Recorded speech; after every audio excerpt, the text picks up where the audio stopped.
Welcome, dear viewers, to today's segment of Venkateshwara Bhavasamadhi Darshan, where we will be learning how to connect with Venkateshwara and how to request his blessings, his boons, and have wealth completion before we have the Venkateshwara Bhavasamadhi Darshan. And we will go through wealth completion and watch a satsang on how to relate with Venkateshwara and wealth and enter into the Bhavasamadhi Darshan today. We will be right back after a short break. Nithyananda Paramashivoham. Om Nithyananda Paramashivoham. Om Nithyananda Paramashivoham. Om Nithyananda Paramashivoham. Om Nithyananda Paramashivoham. Om Nithyananda Paramashivoham. Om Nithyananda Paramashivoham. Om Nithyananda Paramashivoham. Om Nithyananda Paramashivoham. Om Nithyananda Paramashivoham. Om Nithyananda.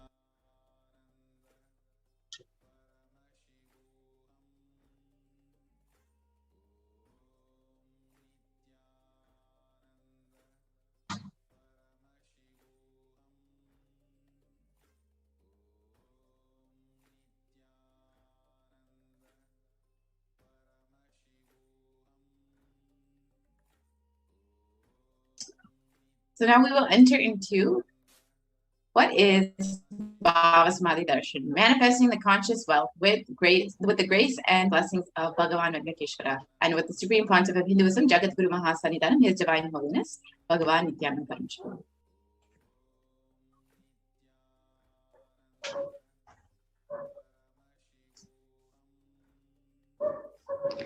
So the Shastra Pramana is from the Malini Vijayottara Tantra, verse 60.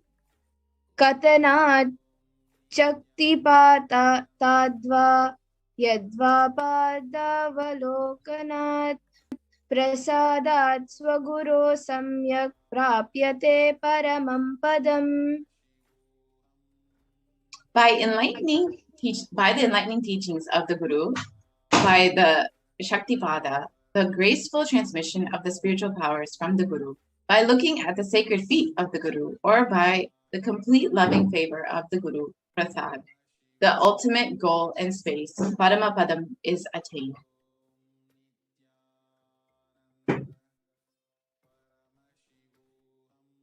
So what will we be learning today from the Venkateshwara Bhavasamadhi Darshan? We will be learning what is wealth and abundance, who is Bhagavan Venkateshwara, the principles of Bhagavan Venkateshwara, how to go beyond poverty in wealth consciousness, then the powerful cognitions about wealth and abundance, and the Diksha and Darshan of Bhagavan Venkateshwara manifested through the Supreme Pontiff of Hinduism, Jagadguru Mahasannidhanam, His Divine Holiness, Nithyananda Paramashivam.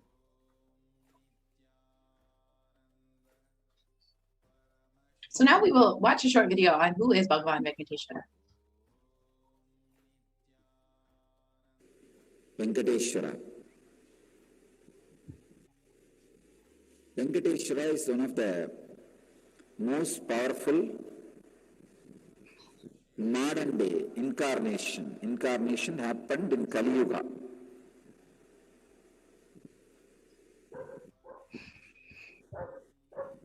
Vishnu came down to Seshadri and Bhudevi took birth as Batmavati and they got married and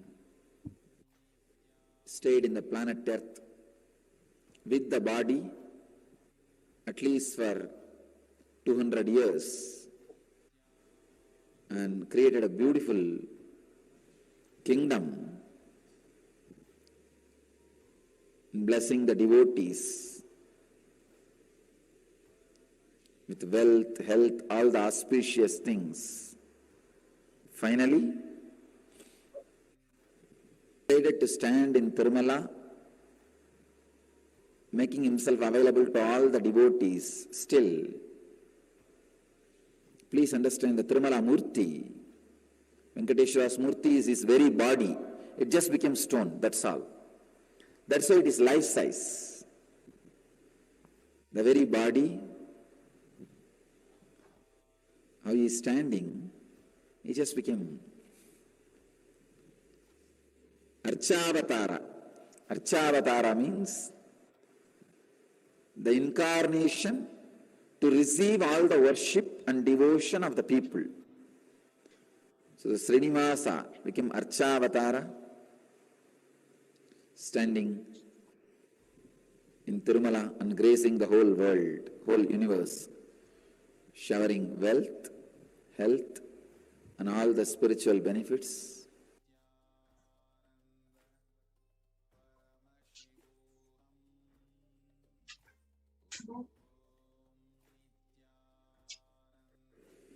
Venkateshwara.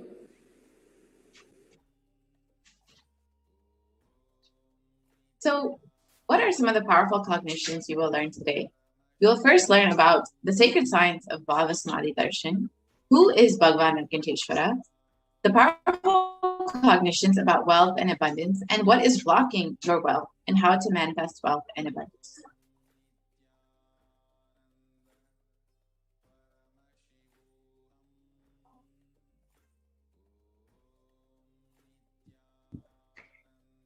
We will be having the Bhava Samadhi Darshan program taught as per the Hindu scriptures through the four padas in the Agamas, described in the Agamas. The first is the Kriya Pada, which raises electromagnetic force of your existence and connects you with God. Then the next is the Charya Pada, the lifestyle of living enlightenment, Jiva, which is the self connecting with all dimensions of the world. Then the Yoga Pada, which is raising your Kundalini and connecting with Paramashiva, and the Jnana Pada, bringing Paramashiva in your being and making him manifest in you. So how will you achieve this? By listening, by internalizing, by manifesting powerful cognitions with Darshan and Diksha.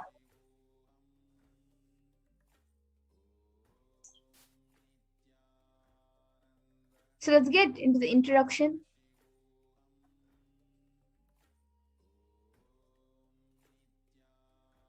So what is Samadhi? Samadhi means one with the source. Bhava means attitude and aspect. Bhava Samadhi means being one with the source through this aspect. The aspect of Bhava you choose, the aspect of the Bhava you choose, through that Bhava, being one with the source, which is Samadhi, is Bhava Samadhi. So knowing this aspect, the Bhava is ultimate, Adi, and being in oneness, Sama, with that is Bhava Samadhi.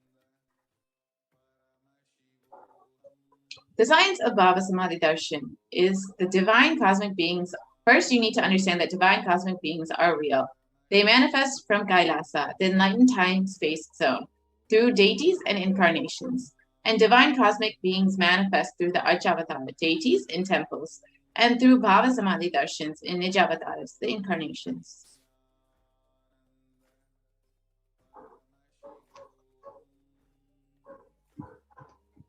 The Bhava Samadhi Darshan awakens your Kundalini Shakti, which is the latent potential energy in every human being. Awakening of the Kundalini Shakti results in extraordinary abilities expressing through us like the third eye awakening, the ability to have remote vision, ability to scan anyone's body, levitation, teleportation, and materialization. So, Bhava Samadhi Darshan awakens your Kundalini Shakti and your whole brain becomes alive. This influx of superconscious energy visibly slows down the aging process and improves immunity to disease. With increasing levels of coherence, the whole brain becomes alive, turning into a superconductor of conscious energies that heals, empowers, and transforms our lives. The benefits of having Bhava Samadhi Darshan is that during the Bhava Samadhi Darshan, all of our neurons mirror that of the avatar. So the mirror neurons activate the process of all the observed movements or information of the avatar just by seeing. So that is our entire body silently and without movement recreates what is happening distances far away, experiencing the superconscious energy radiated by the avatar. So, who is the Supreme Pontiff of Hinduism? The Supreme Pontiff of Hinduism, Jagat Guru Mahasanidanam, His Divine Holiness, Nithyananda, Bhagavan Nithyananda Paramashivam, is the reviver of Kailasa, a macrocosmic, ancient, enlightened Hindu civilizational nation. The Supreme Pontiff of Hinduism is the 1008th incarnation of Paramashiva as per Hinduism, and is recognized by his predecessors who are enlightened masters and adepts. The Supreme Pontiff of Hinduism has made the science of power manifestation, yoga, and temple-based universities as a lifestyle for humanity. The Supreme Pontiff of Hinduism is ordained as the 233rd Guru Mahasanidanam of Kanchi Kailasa Sarvagnapeetham, the Tonde Mandala Adinam, the incumbent emperor of Soyamsha Sarangi Samrajyam, the present 293rd Jagat Guru Mahasanidanam of Kailasa Unnata Shyamala Pita Sarvagnapeetham, and the present day Mahamandaleshwar of Mahanirvani Akara, the largest apex monastic order.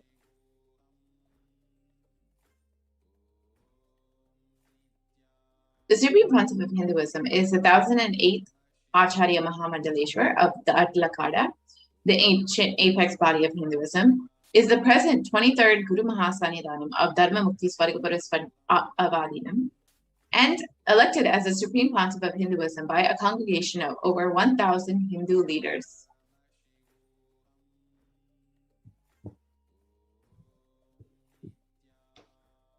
The Supreme Pontiff of Hinduism is also revered as the teacher of Hinduism, the most prolific, most viewed, read, and watched. He has authored 300 books and 10,000 articles in 3 different languages, English, Tamil, and Sanskrit, which is translated into 50 languages with over 1,000 titles, over 20 million copies of books and articles sold, read, and downloaded, and over 10,000 hours of discourses. He has also enriched and enriched over 1 billion lives digitally, and is also respected as the commentator of all sacred scriptures such as Upanishads, Bhagavad Gita, Shiva Sutras, Brahma Sutras, Yoga Sutras, Ashtavakri Gitas, Jain Sutras, and much more. The Supreme Pontiff of Hinduism is honored as a leader of Hinduism, the most awarded, internationally recognized Hindu leader, and is a reviver of 108 ancient Hindu sampradayas, including Rudrakanyas, Rudras, Rishis, Rishikas, Bhairavas, Bhairavis, and Sannyasis, and is the establisher of the largest Hindu university, Kailasa's Nithyananda Hindu University, in the world, with satellite campuses in 150 countries, and is the establisher of 1,000 plus Kailasa enlightenment ecosystems. The Supreme Pontiff of Hinduism is the founder and reviver of over 100 Satvagnipitas and collector of the largest Hindu library with over 1 million books, 1 million palm leaf scriptures, and over 20 million digital books. So now, we will be getting into the live demonstration of the extraordinary powers of Paramashiva. We will be back in a short break.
ॐ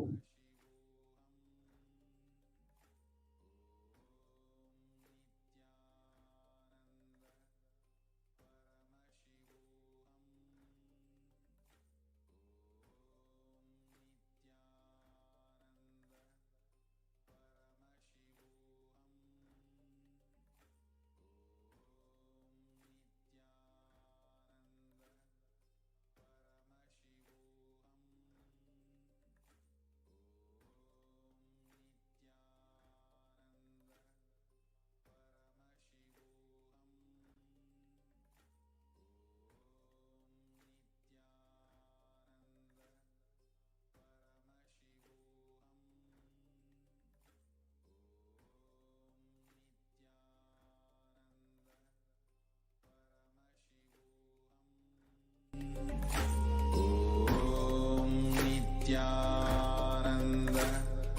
परमशिवोऽहम् Yes.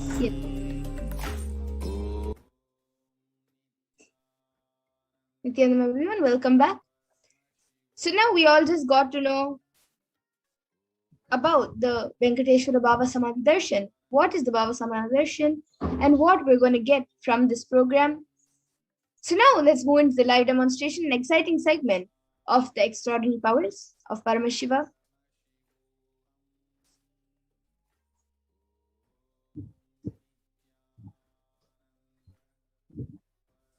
Today, the Balasans, the Nityananda yogis, and the initiate disciples of the Supreme Point of Hinduism will be demonstrating the powers of third eye and sharing with all of us the experiences and results of the extraordinary manifestation of the divine powers awakening us through the Diksha, the initiation.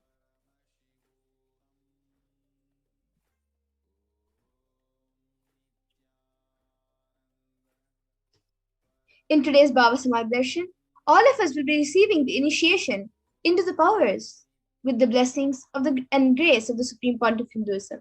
We will be manifesting the following powers of third eye awakening, which is seeing with the eyes blindfolded, and third eye, and Mahima, which is the power of altering height.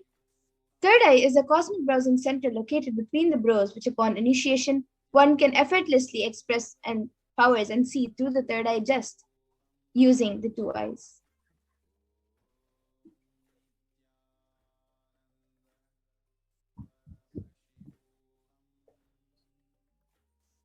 So now let's see what are Shaktis. In the Vedagamas, Paramashiva describes in elaborate detail that every human being is hardwired to be able to manifest more than 463 powers. Manifesting powers is described in the Vedagamas as a system, methods, and science for human beings to explore the various possibilities and powers and have access to various states of consciousness. Shaktis manifest through fundamental state, fundamental cognition that you are the divine and you need to manifest the divine, not you are a man and you need to reach the divine.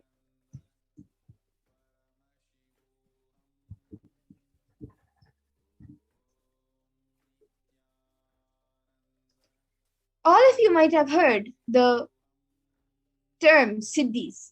So let's see now the difference between Shaktis and Siddhis. Shaktis express from the space of enlightenment as a side effect of feeling connection with the divine and high intimacy with the Guru, and are a source of enlightenment.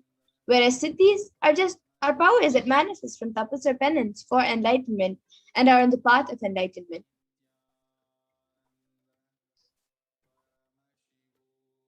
A few more differences are that Shaktis manifest through ordinary human beings in an extraordinary way after the initiation from the avatar, as they are the powers of Paramashiva and are permanent. And Siddhis are not permanent and they may divert you from your enlightenment.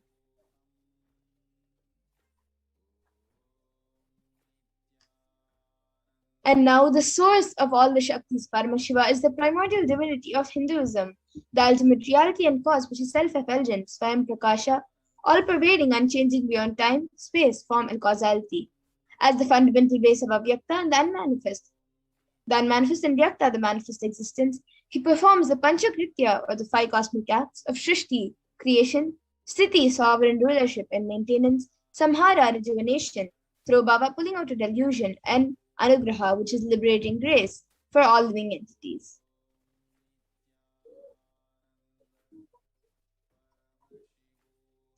And now, the avatar of Paramashiva, the Supreme Pontiff of Hinduism, Jagadguru Mahasannidhanam, His Divine Holiness Bhagavan Nithyananda Paramashivam, as the 1008th living incarnation of and representative of Paramashiva and the reviver of Kailasa, the ancient enlightened Hindu civilization and nation, and the great cosmic borderless Hindu nation. Ever since the beginning of the civilization, the Sanatana Hindu Dharma has been a cradle for living enlightened beings and highly advanced sciences. It was where the science of enlightenment was taught as a lifestyle. For the first time in the modern day, the Supreme Pontiff of Hinduism is reviving these yogic sciences and transmitting it to the world at an record-breaking pace which is never accomplished before.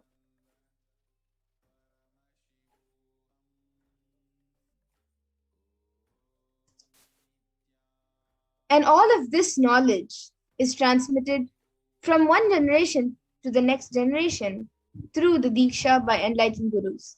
The Supreme Pontiff of Hinduism, being recognized as an incarnation at a very young age, was trained and taught these sciences to revive the initiations and knowledge repositories for billions to manifest the powers of power manifestation from the disciplines of Vedanta, Tantra, Sri Vidya, Yoga and Yogic powers, Mantra Shastra, Siddha Vidya, the science of Aushadha, Advaita, Bhakti Yoga, Paramashivoham and Paramashivoham. All of you can see all the way different gurus, enlightened beings who have taught Swamiji since a very young age.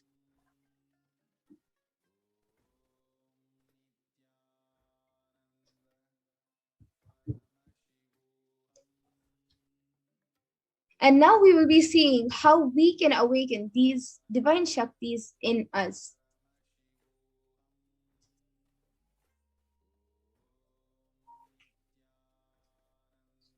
Every ultimate truth, which is jnana, is mapped into your consciousness, prajna, and manifests as a possibility and power of every being, prajnana.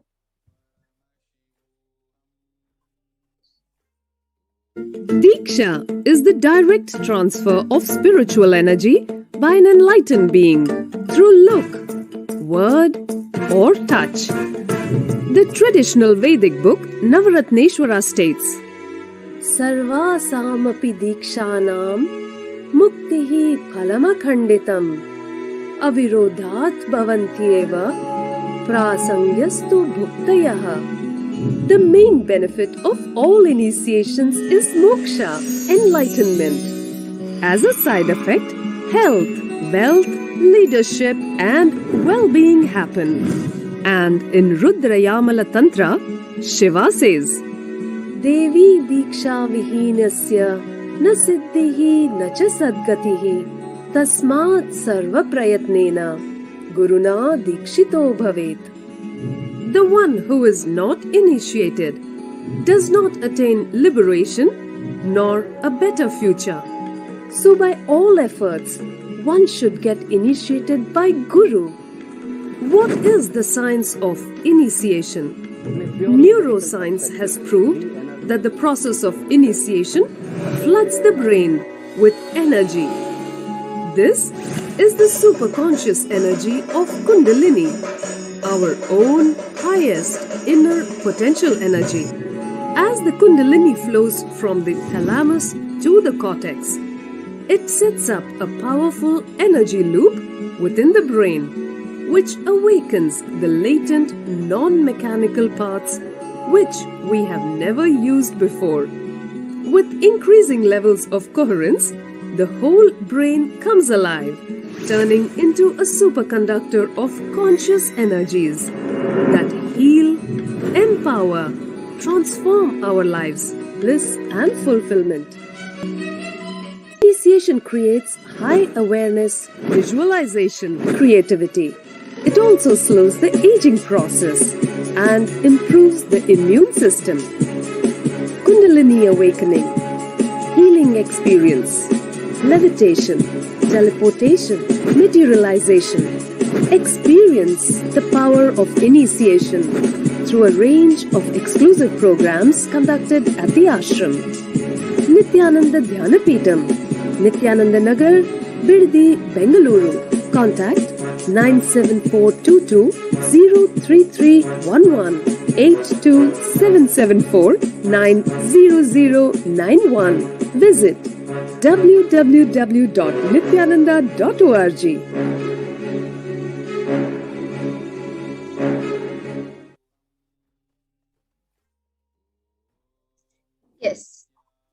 Now, all of us just saw a glimpse of what is Diksha and how powerful the Diksha is.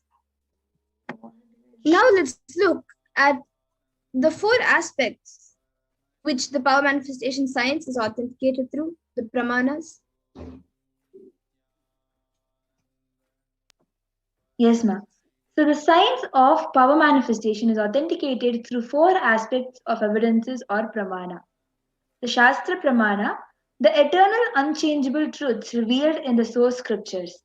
The Apta Pramana, the experiences and results of the Aptas or authorities of Hinduism, the Vedic rishis and scientists who time tested and verified the science.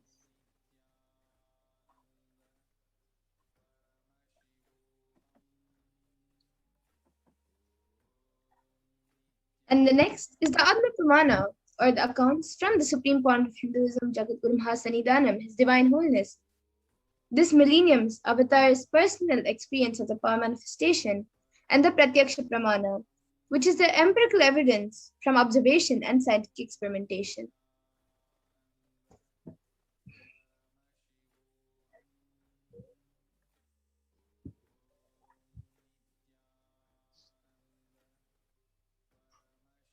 Vedagamas is a living applied science. Vedas are the ultimate superior authorities for Hindus. Vedas are pure science, where the ultimate truths are explained. Agamas are the scriptures where the applied technology, the applied science is expanded.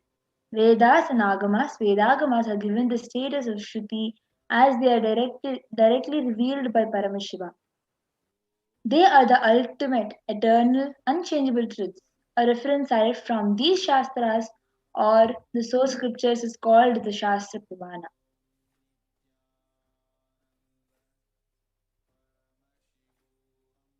So now, let all of us get ready to witness an exciting demonstration, a live demonstration of the powers of Paramashiva and the powers of the third eye.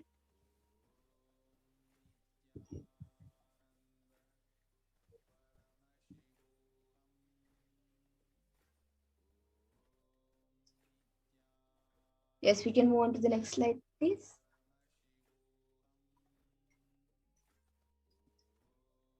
So the Shastra Pramana for the power of third eye is from the Vijnana Bhairava Tantra. Kapalantarmanonyasya tishtanmilitalochanaha kramena manasodadyat lakshaye lakshyamutamam.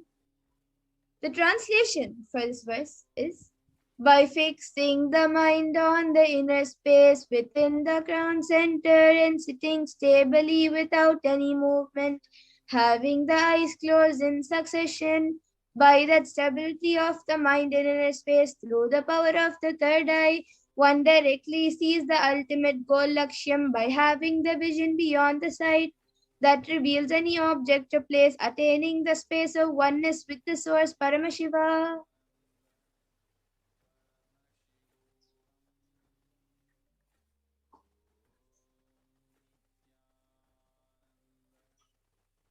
So the Apta Pramana is where Krishna initiates Arjuna into third eye. Bhagavan Krishna says to Arjuna, Natumam shakyasye drishtum manenaiva cha chakshusha divyam dadami te chakshuhu pashyame yogamaishwaram. The translation: but you cannot see my cosmic form with these physical eyes of yours. Therefore, I grant you divine third eye vision. Behold my cosmic opulence.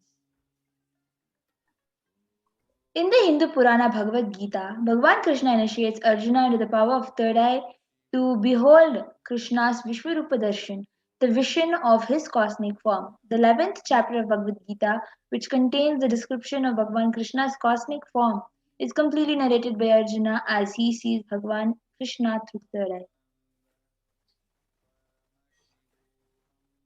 And outside Next, the Atma Pramana for this power of third eye. In Swami's own words, the first experience that I was able to see everything around me Above me, the whole 360 degrees, 10 directions, below me, everything. I realized not only I was able to see, I was able to feel, experience all of that as me.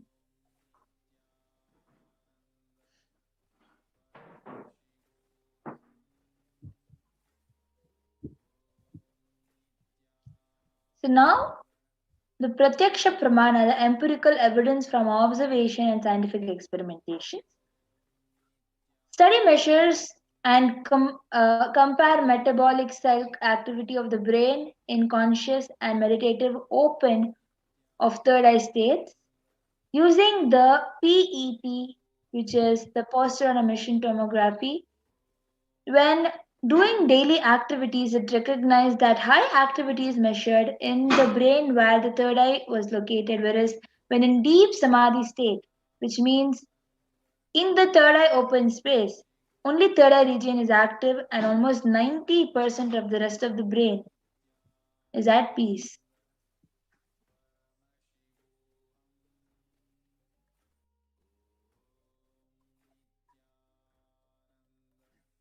So now let's get into the live demonstration of the powers of Paramashiva, the Sakshi Pramana, where all of you will be witnessing the live demonstration of the powers. So we will be back for the power manifestation demonstration in just a minute.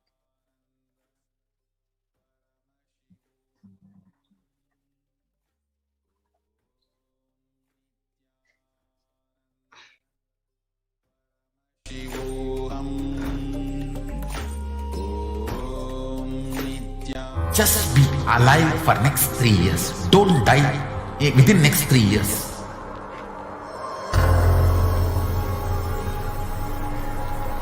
Just don't die within next 3 years. Be alive. Somehow be alive. I'm working sincerely. I will reach you somehow. Somehow I will reach you. It's my commitment to humanity.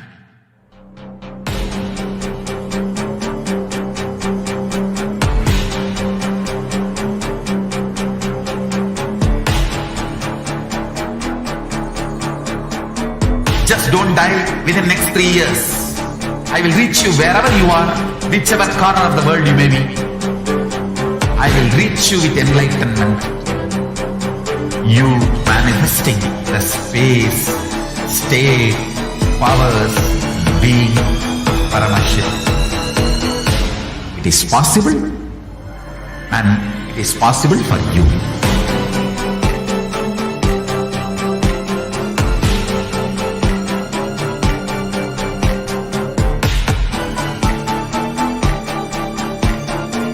Paramashiva will reach you with enlightenment science.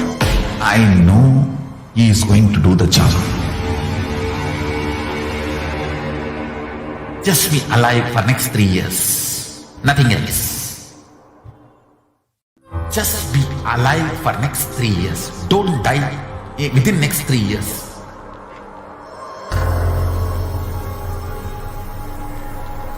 Just don't die within next 3 years. Be alive. Somehow be alive. I'm working sincerely. I will reach you somehow. Somehow I will reach you. It's my commitment to humanity.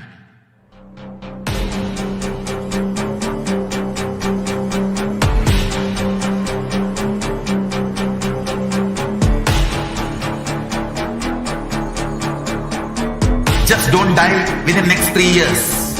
I will reach you wherever you are, whichever corner of the world you may be.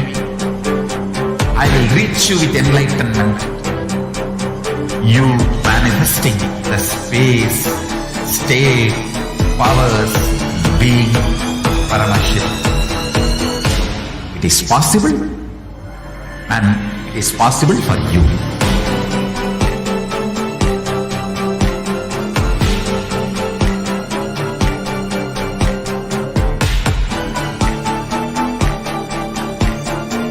Paramashiva will reach you with enlightenment science.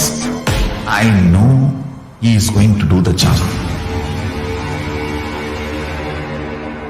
Just be alive for next 3 years. Nothing else. Paramashivoham. Om Nithyananda Paramashivoham. Om Nithyananda Paramashivoham. Om Nithyananda Paramashivoham. Om Nithyananda Paramashivoham. Om Nithyananda Paramashivoham. Om Nithyananda Paramashivoham. Om Nithyananda Paramashivoham. Om Nithyananda Paramashivoham.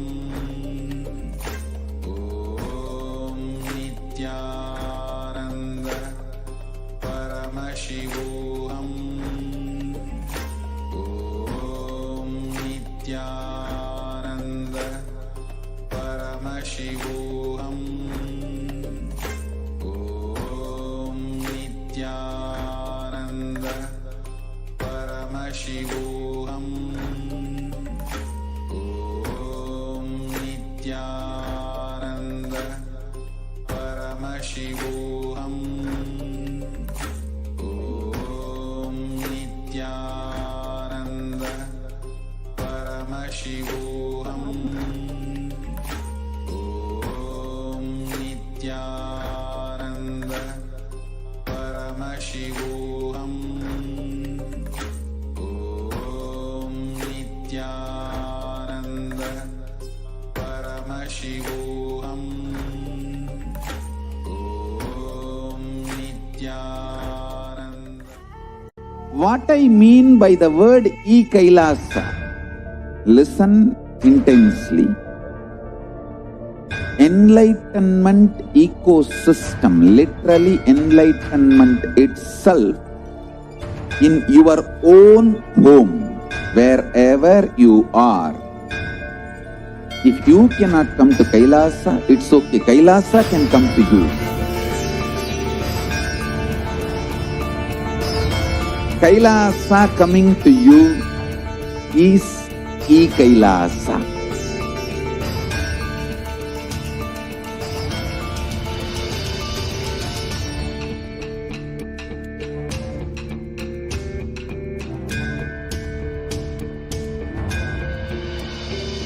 I will revive Hinduism.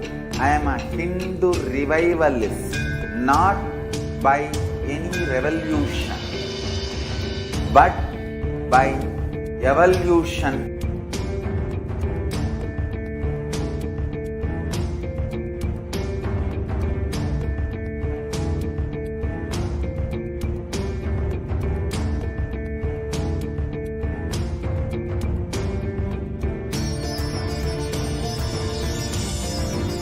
And setting model community.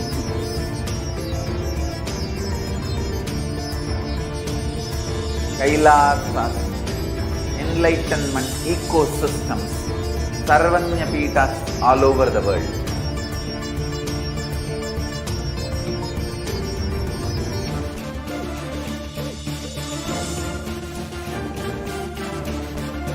All powerful cognition, knowledge, only when you live, power manifestation and possibilities manifestation happen.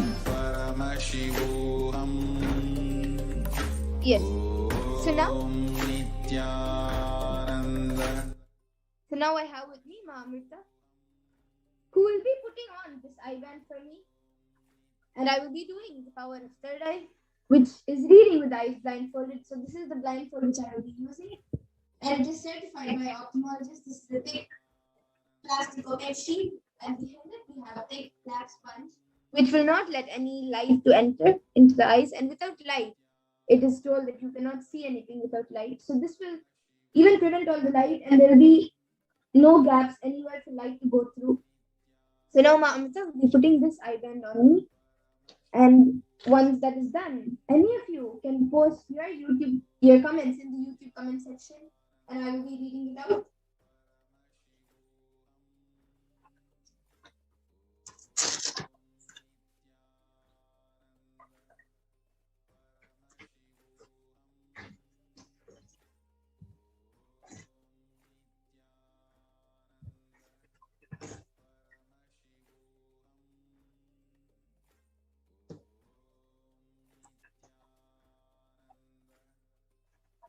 Yes.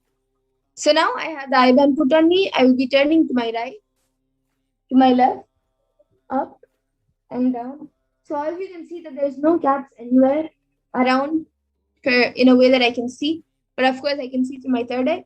So now anyone who would like me to read their comments, you can put your comments in the YouTube comment section. Amrita will be projecting the YouTube comment section for me.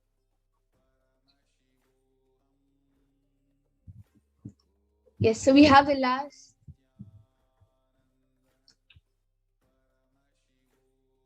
We have the last comment from Shri Kritananda Yashodaran Nithyanandam. So any of you can put any comments, maybe like a sequence of emojis, a sequence of numbers, a sequence of random letters or random words, or a sentence that doesn't even make sense. And I will be reading it out to you.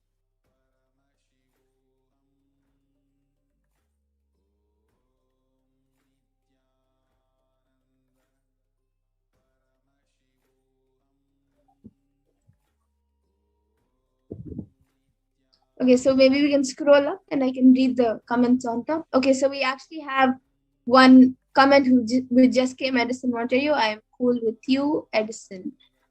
Okay, anyone else who would like to put your comments? Okay, we can scroll up. So before Sri Kirtananda Yashodaran, we have RKS Creations who has put hello. Then we have Melissa Cook who has put a namaskar emoji, and we have Yoka Rasa Kani who has put a namaskar emoji.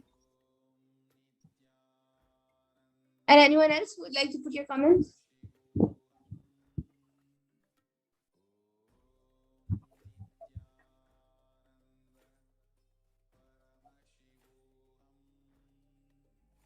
In the meanwhile, when we wait for some comments, I'll just be sharing with you my experience of this power of third eye and how I see and how all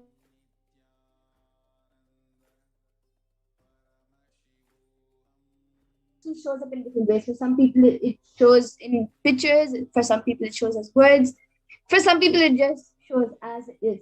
So, like for some people, if you write maybe the word pills, then the picture of pills appear, or sometimes just the word as it is in a different way. But for me, it comes as it is. So I see whatever it is as it is. Okay, so now we have Edison Monterio who says, I love you, Swamiji. Yes, and I'll continue what I was saying before this. So when I do this power of third eye reading, I see the whatever is shown in front of me. And when I do this power, I see whatever it is as it is. So I can see your YouTube comments as it is and as being projected. And for all of you, also, you will be able to manifest this power once you get the initiation, the Diksha, into the power manifestation. So all of you can stay tuned for the Venkateshwara Bhava Samadhi Darshan. And also, we will be having the Kalabhaiva Bhava Samadhi Darshan tomorrow. So all of you can also get the initiation, manifest these powers. Okay, so we have Ma Kailasa Stephanie Vamadeva Shiva Shakti Tangitan, who has put, I can read it all blindfolded with a emoji which has one eye closed and one eye open. And then again, Stephanie has posted, great Ma, well done, with a smiley emoji.